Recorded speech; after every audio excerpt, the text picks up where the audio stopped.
They were burned, beaten, thrown to lions, beheaded in silence. But here's what you didn't know. Some of them smiled while they were dying. One of them begged his executioners not to bind him. Another sang worship as flames consumed him. And one converted the man who was sent to kill him. These weren't warriors, they were Christians. Today, we uncover the shocking secrets behind the lives and deaths of the world's most famous Christian martyrs. What they faced, how they responded, and why they didn't run when they had the chance. This one is going to leave you speechless. Welcome back to the channel where we talk about real faith. Not the kind that's easy, but the kind that costs everything. If you're new here, hit subscribe, because stories like this deserve to be told. Today, we're diving into the powerful, untold details of some of the most courageous believers the world has ever known.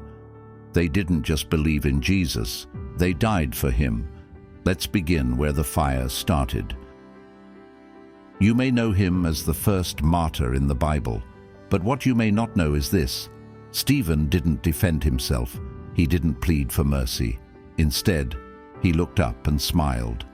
"I see the heavens opened," he said, "and the Son of Man standing at the right hand of God." As the stones crushed his body, his final words were, "Lord, do not hold this sin against them." Sound familiar? He died, exactly how Jesus died. And here's what's wild: the man who approved Stephen's execution.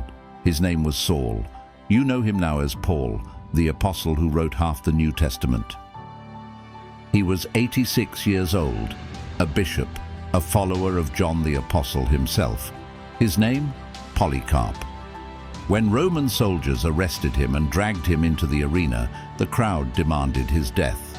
They told him, "Swear by Caesar, deny Christ, we'll let you live."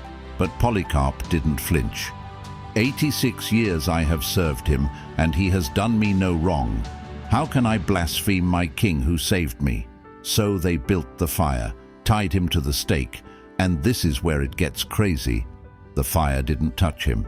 Eyewitnesses said the flames formed a circle around him, but he didn't burn. So the executioner had to stab him through the heart. Even in death, he couldn't be silenced.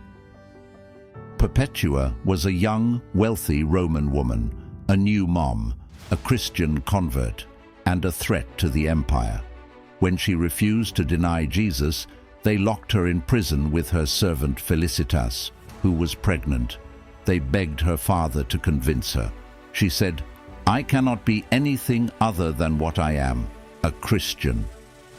On the day of execution, they brought her into the arena. A wild bull attacked her. She stood back up. Then came the sword. The soldier was nervous, trembling. So Perpetua, the one about to die, took his hand and guided the blade to her throat. Unshakable, until the very end.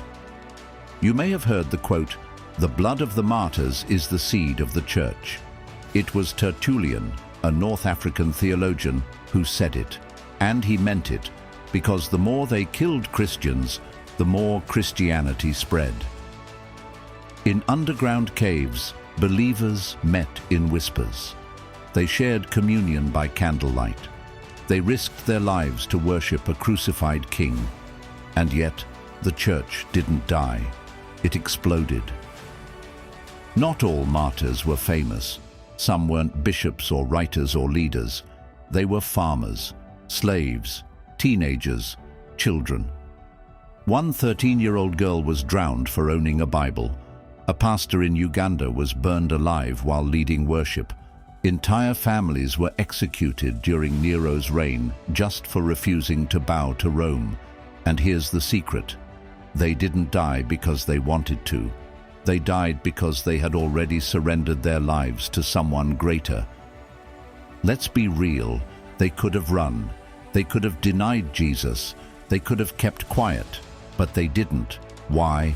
Because to them, Jesus wasn't just a belief. He was everything.